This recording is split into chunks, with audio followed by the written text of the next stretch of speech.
दोस्तों, जोगी अल्लाह यार खां ने बहुत सुंदर लिखा है। लड़ाया शाम ने शिष्यों को गीता सुना सुना कर, मगर गोविंद ने रूह फूंक दी औलाद कटा कटा कर। यहाँ हिंद में एक ही तीर्थ है यात्रा के लिए, कटवाए बाप ने बेटे जहाँ खुदा के लिए। दोस्तों, वर्ष 1964 से प्रत्येक वर्ष भारत के प्रथम प्रधानमंत्री जवाहरलाल नेहरू का जन्मदिन 14 नवंबर को बाल दिवस के रूप में मनाया जाता है। यह जन्मदिन मनाया जाना आपत्तिजनक नहीं है, किंतु बाल दिवस के रूप में मनाया जाना क्या औचित्यपूर्ण है। दोस्तों, बाल दिवस तो उन अल्प आयु के वीरों का मनाया जाना चाहिए जिन्होंने 7 वर्ष एवं 9 वर्ष की अल्प आयु में इस देश की संस्कृति व धर्म के लिए अपना बलिदान दे दिया।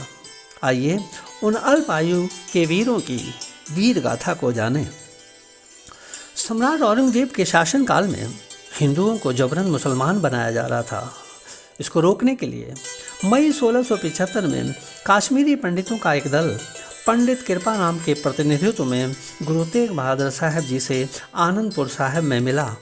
दोस्तों, बालक रूप गोविंद राय जी इन कश्मीरी पंडितों की दीन दशा को देखकर अपने पिता गुरु तेग बहादुर साहब जी से कहने लगे, पिताजी, क्यों नहीं आप ही इनके धर्म को बचाने के लिए अपना बलिदान दे देते।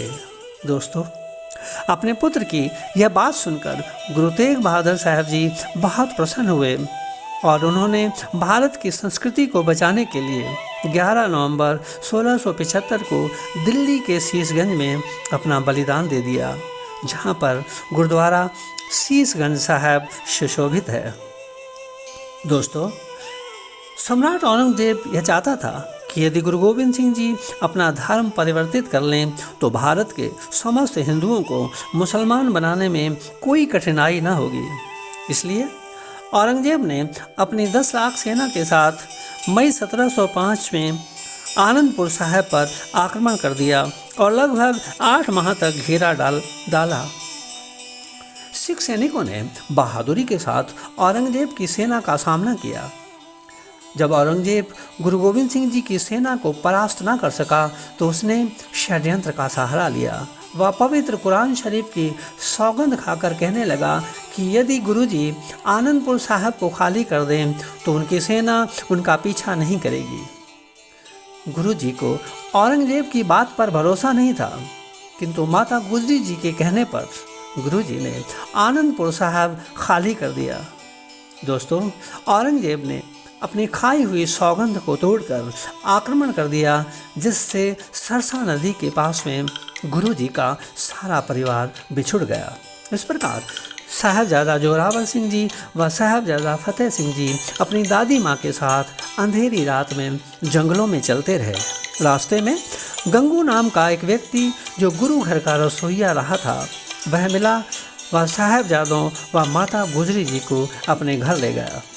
दोस्तों, माता गुजरी जी के पास कुछ सोने की अशर्फियाँ थीं, जिनको देखकर गंगू लालच में आ गया। वह विश्वासघात कर नवाब जानी खान से चुगली की कि गुरु गोविंद सिंह जी के 2 छोटे साहबजादों व माता जी को उसने अपने घर में शरण दे रखी है। दोस्तों, यह साहबजादे थे बाबा जोरावर सिंह जी, जिनकी आयु 9 वर्ष व बाबा फतेह सिंह जी, जिनकी आयु मात्र 7 वर्ष की थी। इन्हें माता गुजरी जी के साथ एक ठंडे बुर्ज में कैद कर दिया गया। इस बुर्ज का नाम आज तक चंडाल बुर्ज के नाम से जाना जाता है। दोस्तों, कुछ दिनों के बाद सूबा सरहंद वजीर खान ने दोनों साहबजादों को अपनी कचहरी में बुलाया और इस्लाम कबूल कर शाही ठाट बाट के साथ जीवन व्यतीत करने के लिए कहा और इसे अस्वीकार करने पर तलवार से कत्ल करने की धमकी दी। दोस्तों, क्या आप जानते हैं कि उन मासूम अल्प आयु के वीरों ने जो उत्तर दिया वह गुरु गोविंद सिंह जी की शान के अनुकूल और योग्य था। वह गुरु जी के सम्मान को 4 गुना बढ़ाने वाला था। जिस उत्तर की आशा इतने अल्प आयु के वीरों से कभी नहीं की जा सकती। दोस्तों, वह उत्तर था, हम गुरु गोविंद सिंह जी के जिगर के टुकड़े हैं। शहीदों के सिरताज दादा के पोते हैं और आंखों के तारे हैं। हमारे अंदर बहादुर वीर योद्धे पिता पितामह का खून जिंदा है। हम हमारे धर्म को अपनी जान की नकदी से नहीं बेच सकते। हमें अपनी जान की कोई परवाह नहीं है।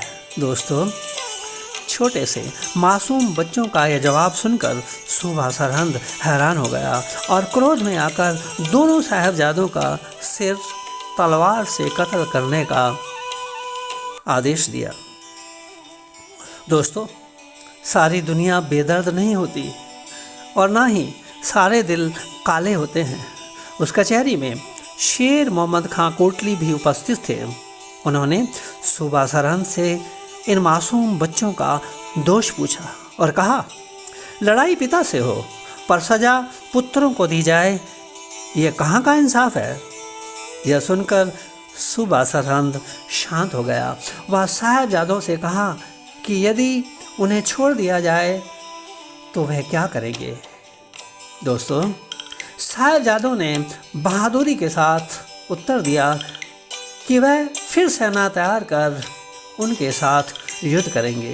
यह सुनकर उस कचहरी में बैठे हुए सुच्चानंद ने कहा, सांप के बच्चे सांप ही होते हैं, इन्हें छोड़ना उचित नहीं है। दोस्तों, यह सुनकर बाबा जोरावर सिंह ने कहा, सुच्चानंद, जबान को लगाम दो। मजलूमों के वह दोस्त हैं, नेकी उनकी पहचान है। शीश झुकाकर आदर कर, गुरु गोविंद सिंह उनका नाम है। दोस्तों, सूबा सरहंद ने 2 दिन बाद फिर दरबार में साहबजादों को बुलाया। वह दीन कबूल करने के लिए कहा। बहुत सारा इनाम और जागीर देने की लालच दी, पर साहबजादों ने कहा, हम गुरु गोविंद सिंह के पुत्र हैं, मृत्यु से नहीं डरते, ना ही हमें मौत से डराओ। आपके मन में जो आए वह करके देख लो, हम मौत का प्रसन्नता के साथ सामना करेंगे। देखें कौन विजयी होता है। दोस्तों, आखिर बेदर्द जालम सूबा सरहंद ने साहबजादों को जिंदा दीवार में चिनवा देने का हुक्म दे दिया।